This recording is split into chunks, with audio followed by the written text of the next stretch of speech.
All right. Woo! Cheers. Cheers. All right. Are you ready for this? Ready. Oh, am I? Am I doing it? Who did Nick's intro? It doesn't matter. What do we say again? Our names. Hey, it's Christina. I'm here with Alicia. You're listening to the House Sharks podcast. And then you go into today we're talking about. Okay. All right, I'll do the intro. All right. 3, 2, 1. Hey, it's Christina Cabo-Moore, and I'm here with Alicia Maddox, and you're listening to House Sharks podcast. Woo woo! Today's going to be a fun episode because we're talking all about how to become the shark of your market. Ooh. Don't just talk about it, be about it. And a lot of this podcast episode comes from kind of like where we got the name of the podcast, the love we both have for sharks, actual physical sharks. Yeah, I think we're also trying to like show you that we're not like just a couple of weirdos. Like there's a reason behind this. There's such a reason why it's called House Sharks, and we want to get into why you should be a shark of your market. But I think the most important thing is understanding what a shark means, because I think that could be portrayed as a bunch of different things.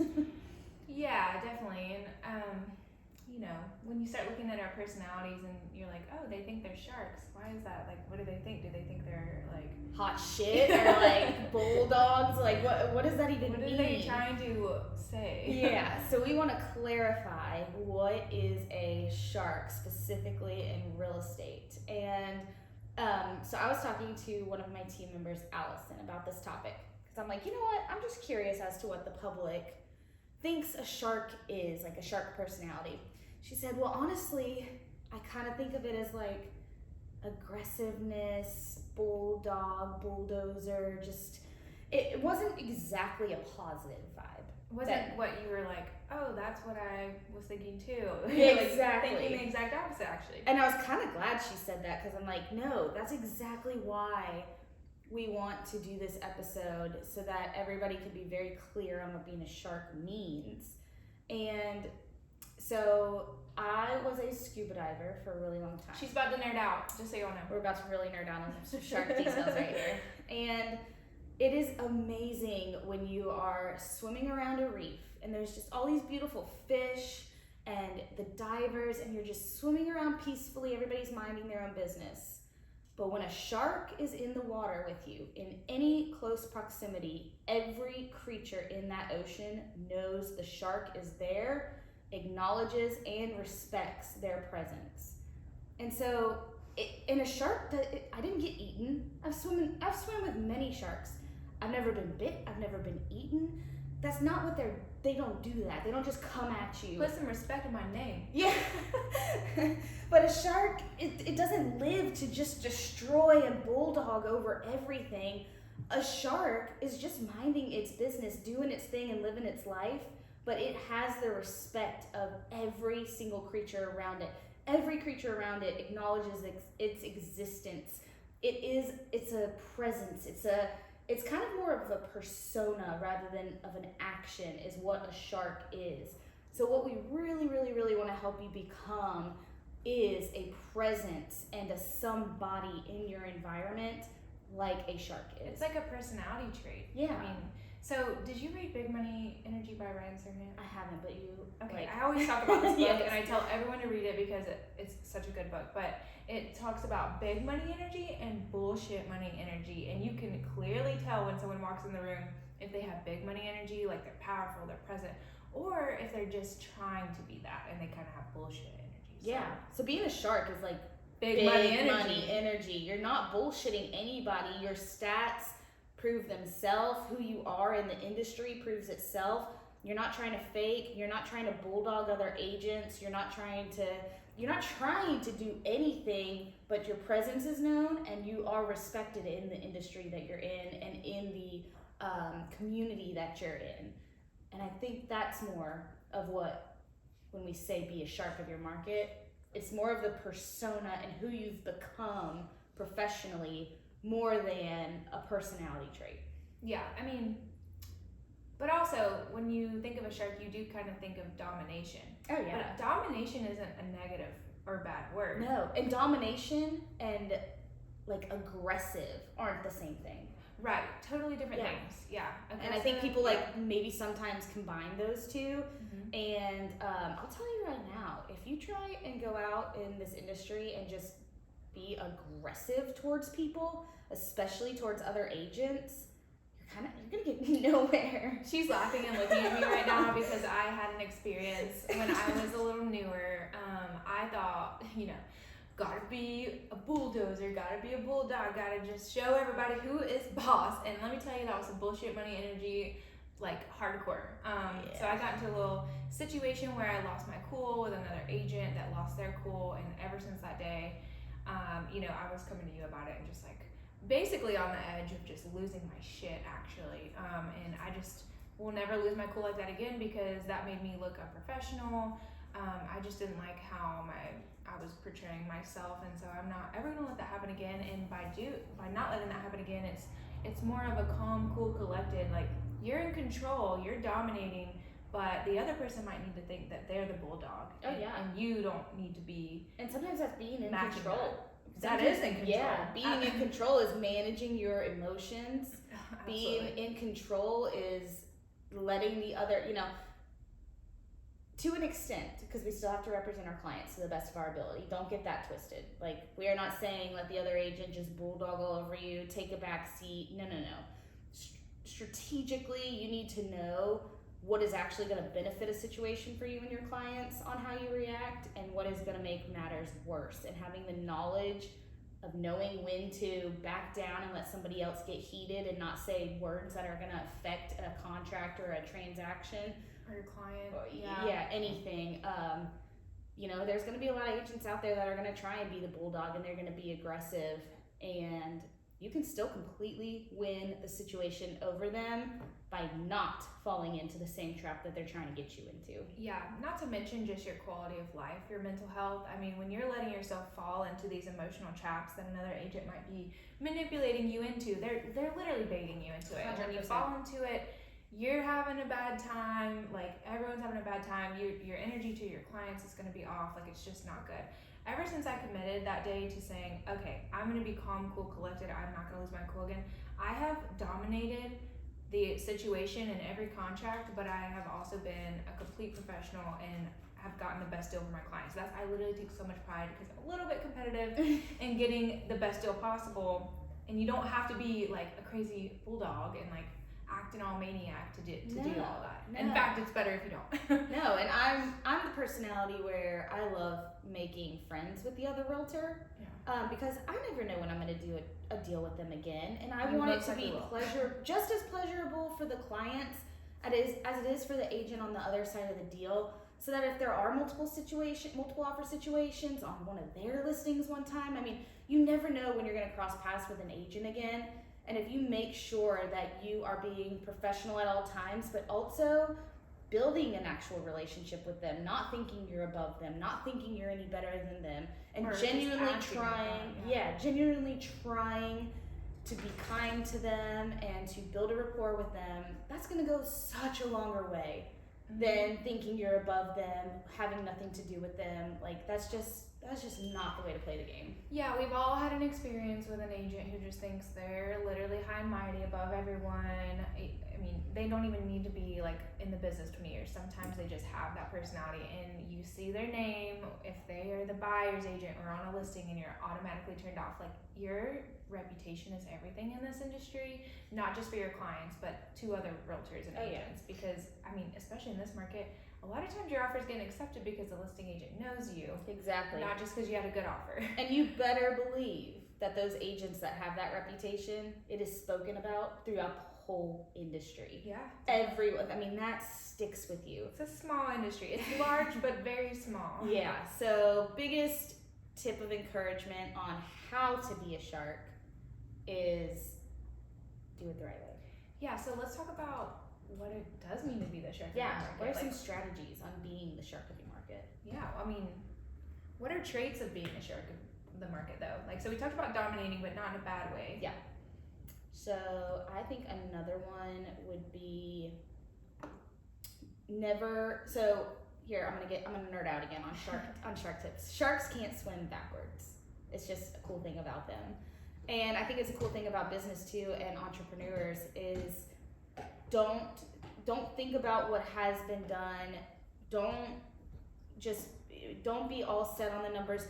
You need to constantly every day be moving forward and working to progress your business every single day. There is no looking back.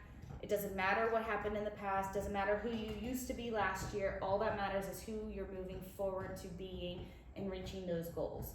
So being a shark is moving forward at all times. Always moving forward. Yep. It's so funny because my LLC for my business is literally make a real estate. Like I'm actually crazy, shark obsessed. No, but my motto when I started in real estate was going to be always moving forward. Yes. Because if you look up anything about sharks, they're always moving forward, obviously. It's a thing. Yeah, but seriously, if you had a bad year last year, or if you had a bad month last month, shake it off, move forward. If you had an amazing year or an amazing month, who cares? You gotta move forward. You gotta keep going. Yeah, gotta do better. Yep. Gotta do it again. I mean, literally, no one cares what you did last year. They care what you're doing now and what you're gonna do in the future. No rear view mirror here. We're just all windshield.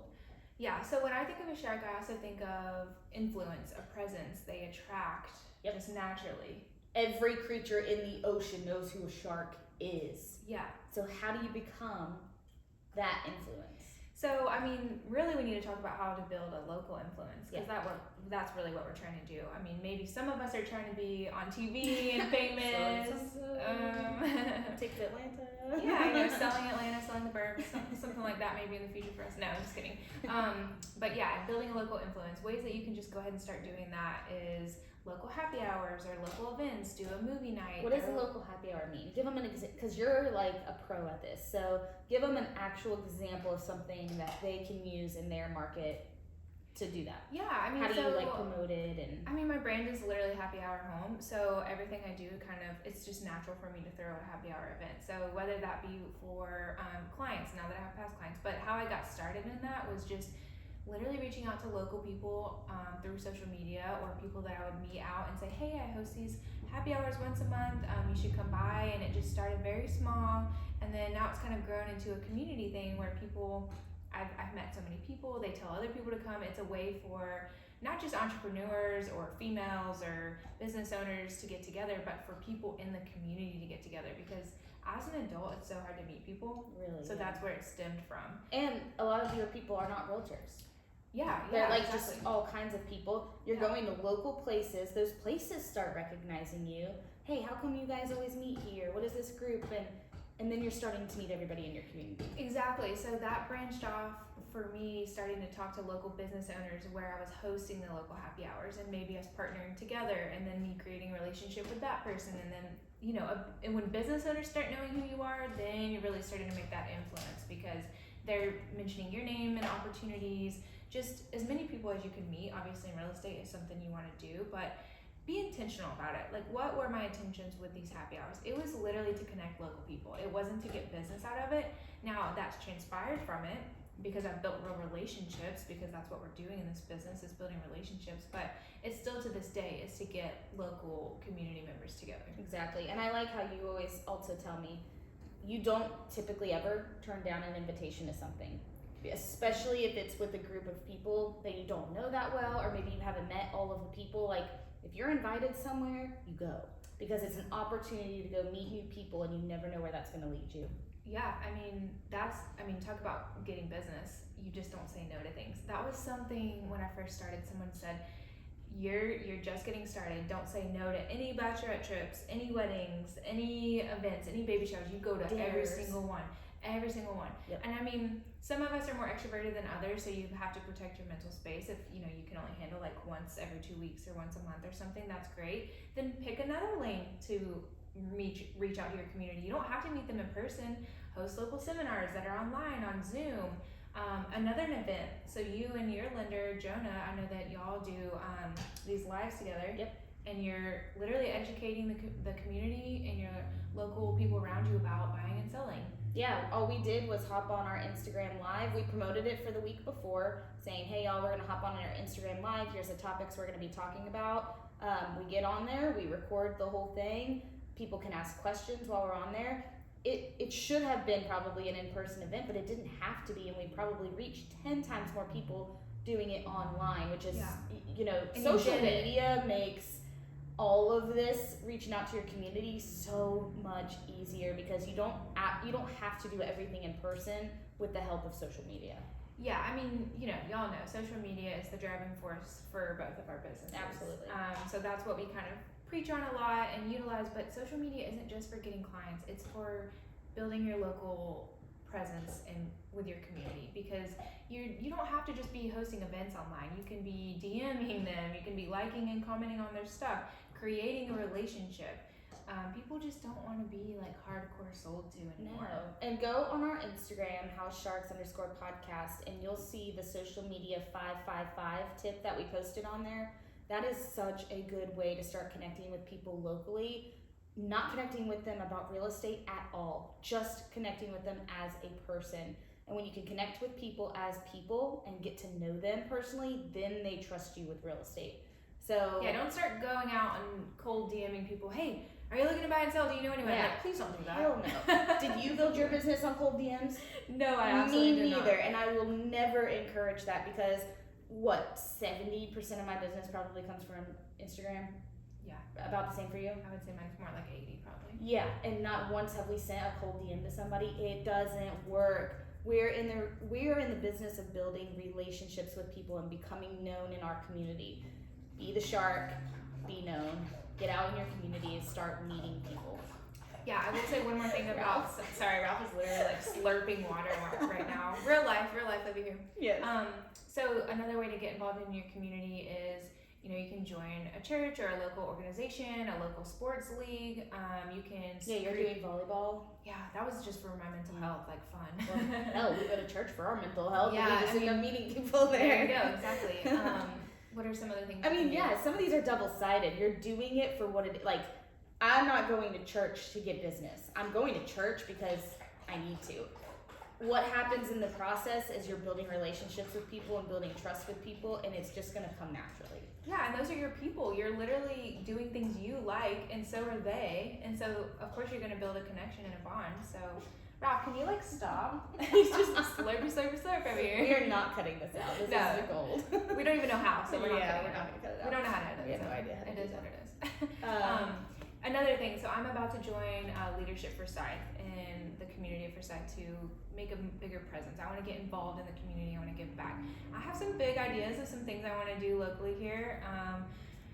Create some sports leagues around here, do some things to get people involved, but it just finds a local organization that your community does and ask to be a part of it. Even if it starts in your community, become your HOA president. Like, do something. Oh, and your garden. Well, yeah, that's kind of flopped. So okay. What I wanted to talk about is having kids. If you have kids, use them. I mean, essentially, you have a whole school. Become that PTA mom. Be that mom that's involved in the sports, bringing the sports snacks, meeting the other moms at the games. I don't care what you do, but you have a whole entire group of people that you have something in common with, called your kids that you absolutely love. Why don't you just go interact with them? Don't sit in your car at the sports games. Go talk to them. Go talk to the other parents. Make a relationship with them. That is like, you're holding something so valuable there. Not only is your kid going to be so happy that their parent is present and involved in their life in these things, but you're also going to be able to meet other parents, trust other parents. If your kid needs to go over to their house, you've already met them, you've already built a rapport with them. It's going to help you in all facts, and you're going to build that relationship with them, which is going to help your business. Yeah, definitely. I mean, I know you're super excited to be like the ultimate PTA mom, so and excited. She's gonna have like all of the like color-coded Pinterest snacks. mom right here. Yeah. Well, in my head, I'm going to be. We'll see how that actually plays out. Yeah. So I know one day I'll have to have a kid so that I can, use them for these things. But I'm just kidding. I'll see how it goes for Christina first. We love our kids though. Yeah. Love kids. So yeah, just get involved in your community. Pick things you like. Like, is it golf? Go do something with golf then. So what are other things we can do to become the shark of our market? We can learn how to adapt.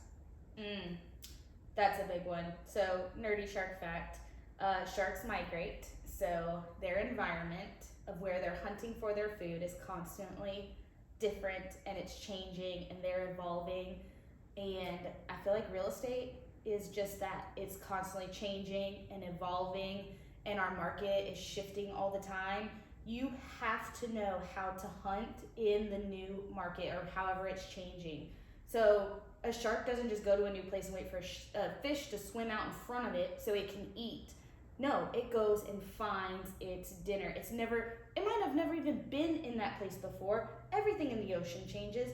It doesn't matter. It is so motivated to find its next meal. It goes out and finds it no matter what the circumstance. And the ones that don't, die. Oh, I love that you said that. Like, you gotta be hungry. I mean, you have to. Yeah. The sharks that don't go find their food literally die. And that's so true. I mean, let's look at realtors who just aren't adapting and just not getting with the times of social media. Like, if you're a realtor, you need a social media presence. It's not a question. It's not something that I need to get started in. Not only do you need a social media presence, you need to be on video. I mean, like yesterday. So you're going to have to get over the fact that it's scary and it's new, and you have to learn how to do it, because that's real estate. That's being a business owner. Yeah, and I mean, even if let's say the market gets tough where all of a sudden it's hard to get business. Do you know how to hunt for your food? Do you know how to hunt for business? Are you going to start cold calling? Are you going to start farming, door knocking? Are you going to start doing the things that you don't want to do, but knowing it's the only way you're going to eat? And so if you're not motivated enough to work in an ever-changing industry, you're not being the shark of your market. I think that's a good segue to get into mindset a little bit. I mean, of course, becoming the shark of your market, you've just got to have the mindset. First and foremost, you have to fully believe that you are the shark of your market. You can dominate and you are worthy of it. Yeah, and be confident about yourself and your abilities. And if you're not, surround yourself with people who are, that can encourage you, that can help you, that can mentor you to where you can grow that confidence. Because just because you don't have it now doesn't mean you never will. You've got to find people around you that are going to help you. Yeah, literally surround yourself with other sharks. Yeah. And after Except this sharks episode, really don't like other sharks. Yeah. Well, I don't know. Some of them do. When they're eating, they do. Think about like no sharks. They're like all together. Yeah. When sharks are eating, they're all around each other trying to hunt. They're all trying to get the same bait. Yeah. But they're like not eating each other. They're all just trying to get the same bait. Yeah. You know, realtors should be sharks. Literally, realtors are sharks. Yeah. Like, Okay. We're nerding out again. Wow. We can just sit here and talk about sharks. But yeah, no, seriously, who you are around, who you surround yourself with, is who you are. And I know that's such a like corny cliche thing to say, but it's so true. Yeah. I mean, and if you don't feel like you have people in your market to surround yourself with, get on podcasts, read books, surround yourself on social media with like real estate icons that are doing what you want to do. DM them, message them. You don't even have to have a relationship or a conversation with them, but just take in their content and what they're saying. Because clearly they're doing something right. Yeah. And if you want to be like them, then emulate them. Love it. Love it. Okay, we talked about having to hunt. I mean, you know, you got to do that anyways in real estate. You can't get complacent. You can't just think, okay, well, I'm waiting for things to come back to me. I mean, we were just talking before this episode. Every single time I get busy with clients, and it's, you know, it's great, you're busy.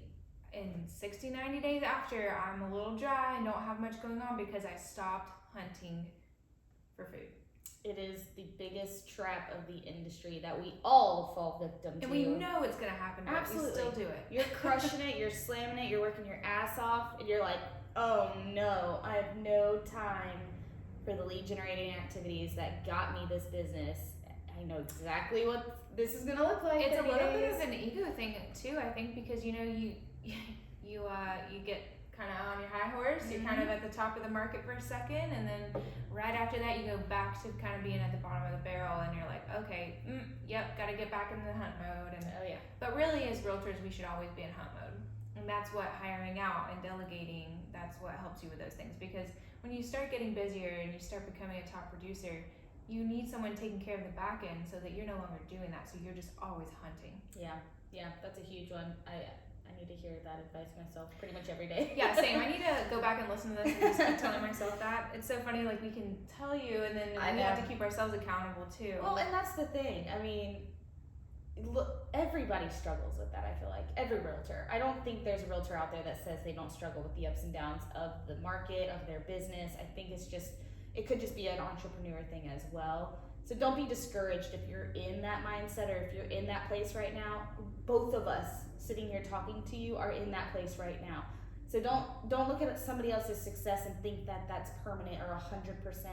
We're all trying to hunt. We're all trying to hunt for the business at all times. Just because you're in a low spot doesn't mean you're not going to have a high spot soon. Yeah, and I mean, everything ebbs and flows. You know, engagement on your content ebbs and flows. Business ebbs and flows. There's natural slow periods. Oh, yeah. And there has to be, or else you're going to burn out. Right. Yeah. Like, almost take a slow period as a sign to enjoy do the something rest. Personal. Yeah, rest. Do something personal. Take time off. Do something to make yourself happy and to refresh yourself. Because if you go from busy to, oh no, I'm slow, and you try and do everything in your power to get business, you're gonna burn out. When you're slow, take a hot second to regroup and refresh, because when you're refreshed hunting for business, you're gonna be 10 times more effective than if you're doing it out of scarcity. Yes, scarcity. Honestly, I needed to hear that so bad. So someone here listening, please identify with me so I'm not crazy. I thrive off of being busy 24/7 constantly. If I'm not busy, if I'm not producing, I feel worthless. And it really goes back to mindset. That, I mean, everyone needs breaks, everyone needs rest, and 100%. you can't be hustling all the time. Like, you have to take some time for yourself. So I think it's, you know, if you believe in a higher power, God, spiritual being, whatever it is, but I think it's God saying, hey, slow down for a second, just chill out. Yeah, he's like, hey, you just worked so hard. How about you take a break? Or something happened in your life that you need to take a second. Yeah. You know? But take it when it comes, and then but don't live there. Yeah, don't take that as, okay, well, let me take some time and take, like, you know, 2 weeks off, and then you're like, wait, why don't I have any business? Yeah. Don't live there. Take it quickly, refresh, and then boom, go at it with a fresh mindset, and you'll do 10 times better than going into it with a scarcity mindset. Yeah, definitely. I had one more thing of being the shark of your market, and that's set your goals and crush your goals. So set yourself up with a plan and set yourself up with how to execute your plan. So for us, that looks like Q4, we start planning for the next year. Yep. And ever since we started doing that, my business has gotten a lot more consistent and just, you know, not as ebby and flowy as maybe it was when I first Well, not started. only that, but like, you can't just say in January I want to sell 20 houses and then not tell yourself how to do that, and not have a way of tracking how you're going to do that, and not have a system of how you're going to keep yourself accountable for doing that.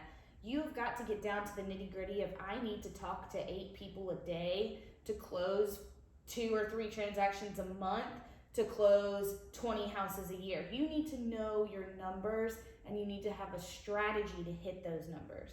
That would be a good podcast episode on how to do that. We will definitely, because we have a fantastic method of how to break down every single one of those numbers and put your money where your mouth is and put the strategies there. It makes it real, because when you're just kind of like going through your day to day without a plan or a goal, you don't even know what you're doing. No. You're not tracking anything, you don't know what's working, and then at the end of the year you're like, okay, I sold 20 homes, but like, how did I do that? How did I do it? And how do I do more next year? Yeah. And so when you put a plan in action into the literal day of what you need to do to make the goal that you set, it's like freeing. I don't feel so burnt out when I know I'm on track. Like, if I was not tracking my numbers and tracking how I was getting my business, I would feel like I was just grinding my gears and running in circles like a hamster on a wheel and not knowing what I'm actually producing. But when I can look back at my numbers and say, you know what, if I keep up this pace, I'm actually on target for my goals, it really kind of gives you a break. Or if you say, you know what, if I continue at this pace, I'm not on target for my goals, how do I up it this month? Or am I okay with this pace, how it's going to look at the end of the year? When you can track everything you're doing, it's just going to bring you peace as well. Yeah. I mean, you literally just compared my year 1 to year 2. Like, messy, doesn't know what they're doing, like, feels like they're like spinning circles, to year 2, like, has an action plan, doing things, showing up every day with confidence. It makes it like life changing. Fins. You're gonna have to watch the YouTube to understand what we just did there. We nerded out again. Okay, well, a little corny saying that I have been dying to say this whole episode is, in a world full of fish, be a shark. I love it. Yeah. Okay, so if you were a shark, what kind of shark are you? I already know. I know you do. Well, I'm mother effing great white. I just feel like a great white embodies everything that I want my like presence to be. Yeah, I love it. What's yours? Personally, I like tiger sharks. I'm not really the personality of a tiger shark though. I'm more of like a big friendly whale shark or something. Biggest shark in the room. I'm literally like 5 foot tall. No, but like a whale shark, they're still a shark, but they're just like They seem so cuddly, you know? Yeah, they're so. But I love tiger sharks. They're just. You were comparing them, saying they're like cuddly, and I don't get that from a tiger shark at all. Oh my god, they have little spots under their chin and like little. Cute. Oh my god, they're so cute. But they're also. They're a major, major, major predator. It's just when you're swimming with them, you just don't get that vibe. They're easy to be around. But if if you've got bait or if they're in their hunt mode, like no, they're a massive predator. But if you're just chill with them and their environment and you're not bothering them and they're not bothering you, they're just so good to be around. Wait, do I want to be a tiger shark now? No, I'm just kidding. I mean, a great white shark's chill too, unless you're in a freaking cage with chums surrounding you. Then they're gonna try and eat you. A great white shark looks like they never have chill, and that describes them. I feel like the great white that you want to embody is when you think of sharks, that's the one you think of, and that's the epitome of what we're talking about right now. Yeah. Is the ultimate the ultimate acknowledgement of your presence. Yeah. Is being a great white. Yeah. Or a mako. They're just. I love mako sharks. God, they're so quick. Fast. They're just, you can't even see them. They're there and then they're gone. So shark nerding out right now. All right. Okay, so this is how we actually met. Yeah. I started following her on Instagram and she posted a video and she had a little glass shark in the video and I was like, stop. I messaged her. Do you like sharks? Is this like a thing? She's like, no, like I'm obsessed with sharks. And it was game over from there. I was like, this chick is my best friend.